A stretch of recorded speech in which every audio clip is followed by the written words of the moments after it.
Day 3 of the James Crumbley trial comes to a close, and we're learning more about the days and hours leading up to the Oxford High School shooting. Prosecutors building their case about Crumbley's role in the days before the shooting occurred.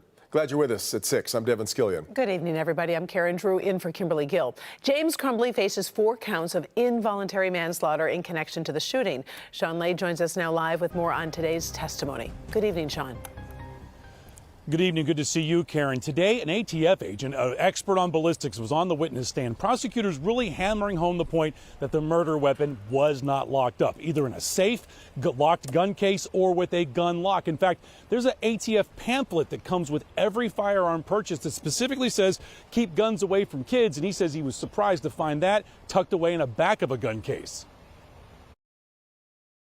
So on the first page it says Youth Handgun Safety Act Notice, and there's 4 bullet points. The first says the misuse of handguns is a leading contributor to juvenile violence and fatalities. And the second one says safely storing and securing firearms away from children will help prevent the unlawful possession of handguns by juveniles, stop accidents, and save lives. This is ATF agent Brett Brandon, a firearms expert and one of the key investigators of the Oxford school shooting. His job, trace the murder weapon and 2 other handguns owned by James Crumbley. A gun lock, a gun safe, gun cases found in the Crumbley home. Agent Brandon says the 3 handguns owned by James Crumbley, none of them were locked up. Even the ATF youth safety pamphlet that comes with every gun purchase that urges gun owners to lock up their guns so kids won't get a hold of them stood out to him where it was in the home. When I looked at the phone and saw the pamphlet in there, I was shocked. As the pamphlet says on the front, it says Youth Handgun Safety Act Notice.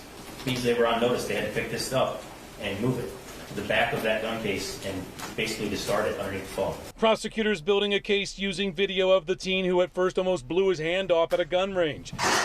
But after range visit after visit with his father, James Crumbley's son, the ATF says became proficient handling such a deadly weapon.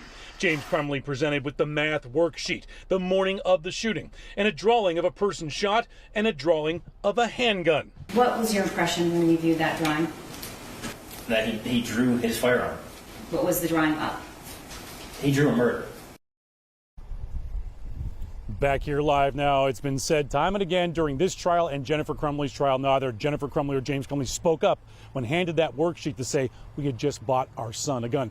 Guys, if people are watching on Local 4 Plus, we're glad you are. You may have caught some little disturbance right around 1 o'clock when the court was back in session. It was one victim parent saying unbelievable, and the judge had to say, hey, no more outbursts like that. It's because another victim parent had a polo shirt on. He was asked to put a jacket on to cover up what the logo on the polo was.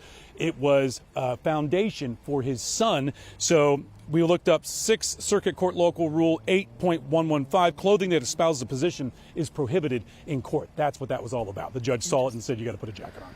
Wow. All right. Thank you, Sean. By the way, tonight at 8 on Local 4 Plus, we are going to re-air the key testimony from today. You're going to hear from the school counselor, Sean Hopkins. Remember, we're streaming the entire trial on Local 4 Plus. You can scan the QR code on your screen, and that gets you there.